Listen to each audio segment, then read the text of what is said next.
Qu'est-ce que tu fais là, toi? Ah oui, je crois que je vous l'avais pas présenté. Voici Simba, le chat qu'on a adopté il y a quelques semaines maintenant. Allez, mets-toi là. Bref, j'espère que vous allez bien. On se retrouve aujourd'hui dans une nouvelle vidéo. Et c'était l'occasion pour moi de revenir sur 2-3 trucs qui se sont passés autour de l'événement Adobe. Alors je crois que ça s'appelle l'Adobe Max qui a lieu en ce moment. Alors cette année c'est assez particulier parce que avec la crise sanitaire forcément c'est pas à Los Angeles. Je crois que ça se passe habituellement. Là tout se passe sur internet. Mais j'avais envie d'en parler avec vous parce qu'il y a quand même des petites annonces plutôt intéressantes qui ont été annoncées dans ce nouveau Adobe Event. Et non pas Auchan Event. Auchan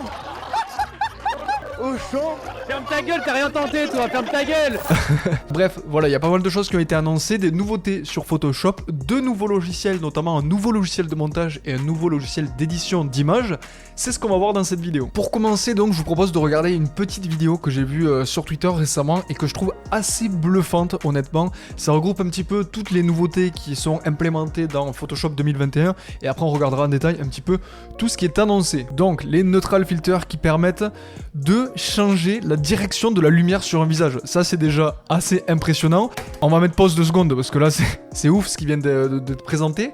On peut changer la direction d'une tête, d'un visage. Et ça, c'est ouf. Enfin, je sais pas si on se rend compte un petit peu de l'avancée technologique qu'on a. C'est-à-dire que tu prends un portrait de face et derrière, tu peux en sortir 3 portraits, un peu 3 quarts face, etc. Changer un petit peu l'orientation du visage. En plus de ça, on a, comme vous le voyez ici, on peut changer les expressions du visage. Alors, à voir une fois que ça existera en vrai, si vraiment c'est naturel et si ça recrée les vraies expressions qu'on a. Parce que si ça te met une tête qui n'a rien à voir avec la tête de la personne qui sourit ou que ça fait des trucs un petit peu bizarres. Mais en tout cas, comment c'est présenté là, c'est assez impressionnant. Il y a aussi la possibilité, comme on le voit juste ici, de pouvoir recoloriser une image en noir et blanc. Donc ça, c'est assez cool. On a vu beaucoup de films qui avaient été recolorisés, etc.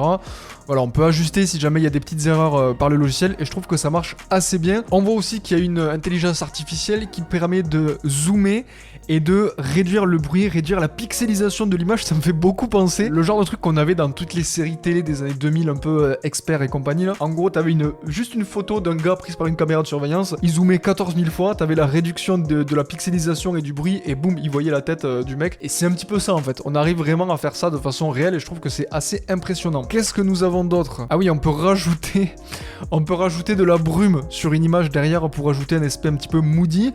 On peut changer la température. Alors là, à voir parce que ça l'applique uniquement sur l'arrière-plan de la photo. À voir si des fois ça impacte pas trop les images en fonction de si c'est du JPEG ou du RAW. Une autre nouveauté assez impressionnante, c'est qu'on peut changer la vieillesse du visage. Alors ça fait penser un peu aux applis, comment ça s'appelait, Face Swap, ou je sais plus trop le nom de ces applis là. Tu te prenais en photo et ça te mettait différentes années sur ton visage et tu pouvais voir comment t'étais bébé, comment t'étais vieux, etc. Et donc là c'est vraiment implémenté dans Photoshop, donc ça c'est vraiment cool parce que ça permettra de le faire de façon un petit peu plus professionnelle. Une autre nouveauté qu'on connaissait sur un autre logiciel de montage qui était Luminar 4 qui permettait de remplacer le ciel. Là ça y est, c'est implémenté dans Adobe Photoshop 2021 avec leur intelligence artificielle qui va nous permettre de remplacer le ciel d'une photo, donc ça je trouve que c'est cool. Et on voit sur les quelques exemples que nous a montré Adobe que ça marche plutôt bien. C'est à peu près tout ce que j'ai retenu des nouveautés de Photoshop 2021. Par contre, il y a certaines nouveautés qui ont été présentées, notamment deux logiciels.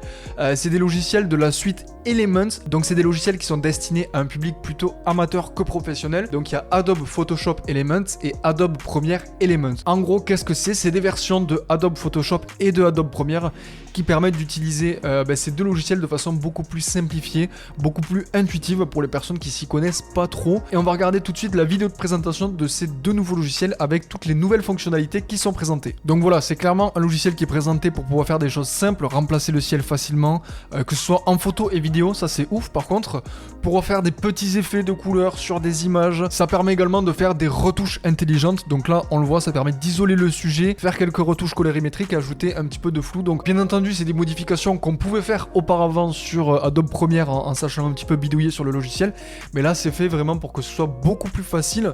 Il y a également la possibilité de pouvoir animer des images, donc ça je trouve c'est cool. Ajouter des petits flares sur des vidéos. Bref, il y a pas mal de nouveautés qui ont été présentées et je trouve ça intéressant, qui mettent à disposition des outils beaucoup plus accessibles pour le grand public et ça permet de créer du contenu publié sur les réseaux sociaux de façon beaucoup plus simple. Donc bravo Adobe pour cette petite avancée. Je vous mettrai le blog de Adobe dans la description si jamais ça vous intéresse d'aller fouiller un petit peu, voir les autres nouveautés qui sont présentées. Moi c'était les nouveautés principales que j'avais retenues de ce qui avait été annoncé pour le moment. et j'avais envie de les partager avec vous. J'espère en tout cas que cette vidéo vous aura plu. N'hésitez pas à lâcher un petit pouce bleu, vous abonner si c'est pas déjà fait, me suivre sur les réseaux sociaux, tout ça. Bref, je vous dis à très bientôt dans une prochaine vidéo. C'était Victor, salut!